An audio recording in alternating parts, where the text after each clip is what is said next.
सौवाद की एक बात यह कि यूपी के मुजफ्फरनगर में जो हो रहा है वो देखकर भी नहीं जागेंगे तो सब भूखेंगे। मुजफ्फरनगर की भरतिया कॉलोनी में हंगामा मचा हुआ क्योंकि वहां ज्यादातर हिंदू परिवार रहते हैं और एक मकान एक मुसलमान ने खरीदा। लोग सड़क पर आ गए कि यहां मुसलमानों को नहीं रहना चाहिए।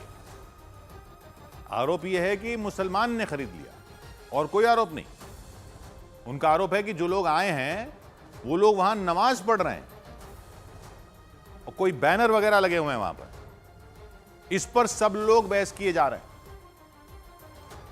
क्योंकि मुसलमान तो नमाज ही पढ़ेंगे और ऐसा तो कोई कानून अभी बना नहीं कि कोई मुसलमान ऐसी कॉलोनी में मकान नहीं खरीद सकता जहां ज्यादातर लोग हिंदू हों। लेकिन इस सब के बीच कोई ये नहीं सुन रहा जो वो आदमी कह रहा है जिसका ये मकान पहले था। जिस आदमी ने ये मकान बेचा उसकी बात तो सबसे अहम है। लोग अभी सड़कों पर निकले हुए हैं कि मुसलमान क्यों आ गए वहां, कैसे खरीद लिया मकान, उनसे खाली करवाओ, नक्शा देखो अवैध है क्या है, बुलडोजर चलाओ। लेकिन जिस आदमी ने बेचा उसका कहना है कि वो तो इतने टाइम से मकान बेचना चाह रहा था क्योंकि उसको पैसों की जरूरत थी लेकिन कोई खरीद नहीं रहा था। और वो क्या बता रहा है कि लोग मकान क्यों नहीं खरीद रहे थे। वो आदमी कह रहा है कि लोग उसका मकान इसलिए नहीं खरीद रहे थे क्योंकि वो कहते थे कि ये तो दलितों की कॉलोनी है, यहां कौन रहेगा। उसका कहना है कि इतने टाइम तक उसका मकान नहीं बिका, 5 साल तक उसका कहना है वो बेचने की कोशिश कर रहा था। उसका कहना है हजारों लोग आए, उसको पैसों की जरूरत थी लेकिन वो सब ये कह के चले गए कि यहां तो दलित रहते हैं। इतने टाइम तक मकान नहीं बिका क्योंकि लोग कहते थे कि यहां कौन लेगा, यहां तो दलित रहते हैं, वाल्मीकि रहते हैं। और अब बवाल इसलिए मचा है क्योंकि एक मुसलमान परिवार रहने आ गया। चाहते क्या हो। अब ये लोग जो विरोध कर रहे हैं कि वहां कोई मुस्लिम नहीं आना चाहिए, वो इस पर कुछ क्यों नहीं बोल रहे जो पिछले मकान मालिक कह रहे हैं। पिछले मकान मालिक तो इतने साल तक उनके पड़ोसी थे ना। उनका मकान अगर इसलिए नहीं बिक रहा था क्योंकि वहां खरीदार आना नहीं चाहते थे, क्योंकि वहां दलित परिवार ज्यादा रहते हैं, इस पर यह प्रदर्शन करने वाले क्यों नहीं विरोध जता रहे।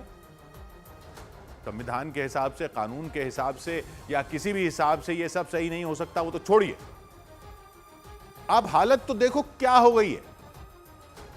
आपकी कॉलोनी के लोगों को मुसलमानों के साथ नहीं रहना, बाकी लोगों को आपकी कॉलोनी के लोगों के साथ नहीं रहना क्योंकि वहां दलित रहते हैं। कमाल है।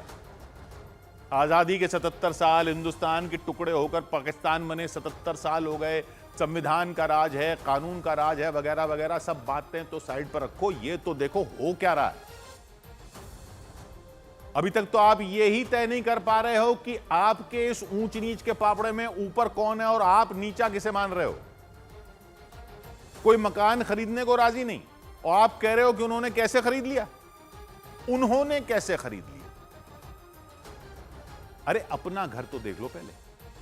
खरीद लेते ना मकान, अगर किसी को आने नहीं देना था तो आप खरीद लेते। क्या चाह रहे हो, कानून बना दें कि एक कॉलोनी में एक ही धर्म के लोग रहेंगे या एक ही जाति के रखने हैं। एक कॉलोनी में एक ही जाति के, या गली के हिसाब से बांटना है जातियों में भी, या ऊंच नीच फ्लोर के हिसाब से बटेगी। ऊंचे वाले ऊपर रहेंगे या ग्राउंड फ्लोर लेंगे। हो क्या रहा है।